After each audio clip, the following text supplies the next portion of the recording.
បាទនេះគីរ៉េបាទពុកម៉ែបងប្អូនសម្រាប់ពេលយប់បាទស្អាតមែនតើកាត់ចូលមកស្អាតណាពុកម៉ែបងប្អូនអើយគីរ៉េឆ្នាំសិន13 full option កប់បាទសំខាន់គេមានមកដបូលបាទដបូលគេគឺញាក់មែនតើបាទពុកម៉ែបងប្អូនអរនេះដបូលស៊ីនគេមកបាទហ្នឹងហើយនេះស្អាតមែនតើបាទនេះមានភ្លើងបាទភ្លើងគេគឺញាក់មែនតើពុកម៉ែបងប្អូនអរនេះ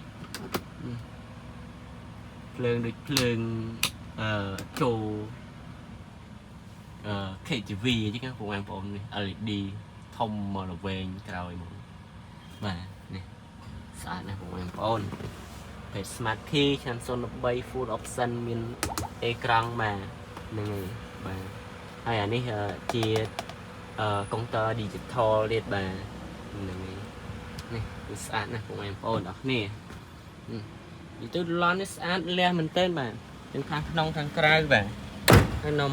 ពុកម៉ែបងប្អូនមកមើលខាងក្រៅយើងតិចបាទអូខេនេះបងប្អូនអូតូពេលយើងបើកគូតក្រោយមកគឺមានភ្លើងឌិនមកសេតចឹងមកបាទភ្លើងឌិននេះគឺដាក់មកស៊ីនហ្នឹងហ្មងនេះយើងអត់បានរៀបចំទេបងប្អូនអ្នកនរគ្នានៅចឹងយើងនៅរៀបចំដាក់វាញាប់ចូលឲ្យស្អាតចឹងណាព្រោះតុំយកមកទម្លាក់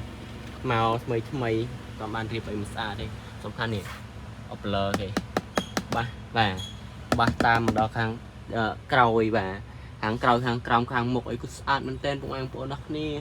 បងប្អូនមើលនេះ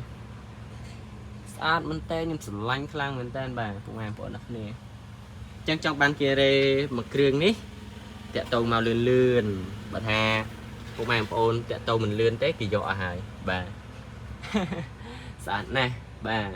ស្អាតខ្លាំងអញ្ចឹងបងប្អូនតាក់តងមកខ្ញុំលឿនបើថាចង់បានគេរេឆ្នាំ03 full option ហើយសំខាន់បេះ option មានដំបូលមានអីអញ្ចឹងទៀតកប់ស្រីបាទមិនងាយដែលបានកាត់មកបានទេបាទអញ្ចឹងមកលឿនបាទយកគេយកបាន